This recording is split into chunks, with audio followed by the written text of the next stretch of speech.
Tonight's host will have no shortage of material to work with. Here to tell us more is Felonious Munk, the former writer and correspondent on The Nightly Show with Larry Wilmore. Felonious, thank you so much for being with us. You actually helped Larry Wilmore write some of his material when he hosted back in 2016. So is this all sort of bringing back memories for you?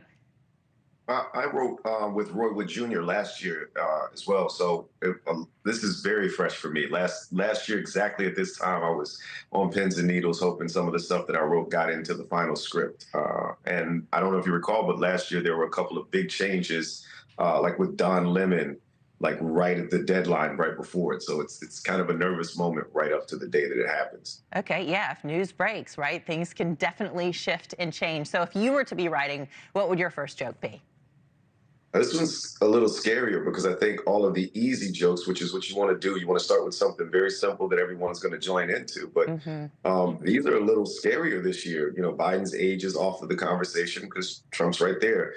Trump being locked up, the possibility that we have to do some of this show from, you know, the green room at the prison that he's going to be in next year. All of these things would be on the table for me. So I think I would probably lean into, I'm not sure where we have this next year, the senior citizens home or the prison, and, you know, let them be offended early so we can get into the calm stuff. Yeah. And who are you trying to appeal to when you're delivering these jokes and you're hosting this? Are you trying to appeal to the politicians or the press or the people at home? Because this is carried live on some networks too. Right. That's always the difficult decision that you make, because each joke could be a different group of people, right? You're writing jokes that are specifically to the press. You're writing jokes that are specifically to and for the elite. You want to poke fun at them, and you're poking fun at all of them. But all of these jokes have to make sense to some segment of the population that should be tuning in. And also, the silent one that we don't talk about is who's going to see these clips tomorrow that aren't tuned in, that aren't watching, that aren't part of the elite, that aren't part of the media, but they're just going to see one clip, maybe out of context. How do you write for that? So you're writing for everyone at once. Totally. And then you might, you know, on programs like this, we might show one 12-second clip and not the hours that you've put into it. I want you to take a listen to this in our audience as well. It's Hassan Minhaj taking aim at Trump in 2017. Take a listen to this. We gotta address the elephant that's not in the room. The leader of our country is not here.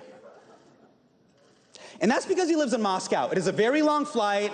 It'd be hard for Vlad to make it. Vlad can't just make it on a Saturday. It's a Saturday. As for the other guy, I think he's in Pennsylvania because he can't take a joke. So yeah, he was MIA. He was like, I don't want to have anything to do with this. Do you think it's important for presidents to take part and, you know, let themselves be roasted there, or not such a big deal?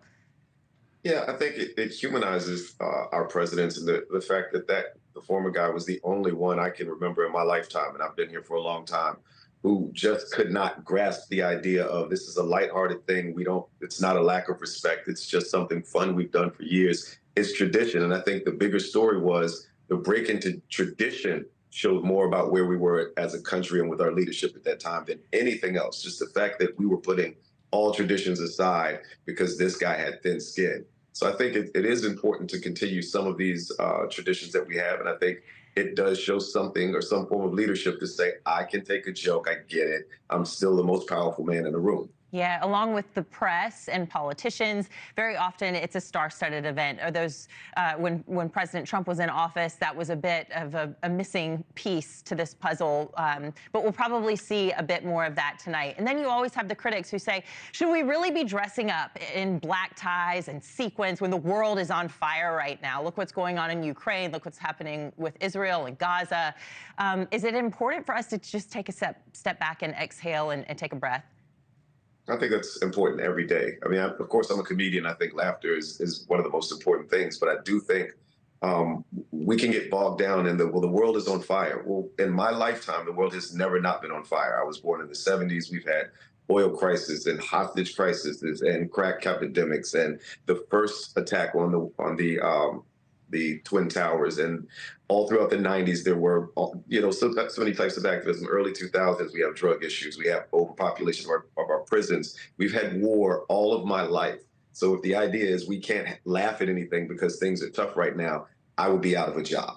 So of course it's a little self-serving, but I do think we need to take a moment out, take a beat out and go, we're still human. We need to serve and feed our souls something other than trash and drama and fire every day. Let's relax for a night, laugh amongst ourselves, and we'll get back at it tomorrow. Well, you can slip me your email address or your phone number. Maybe you can come and write a few jokes for me. We can bring some even more levity to this show as well. We appreciate your time today. Thank you so much. Thank you for having me. Can't wait to watch tonight, Monk. Really appreciate it. Thanks for watching. Go to joinnn.com to find NewsNation on your screen. And don't forget to click the red subscribe button below to get more of NewsNation's fact-driven, unbiased coverage.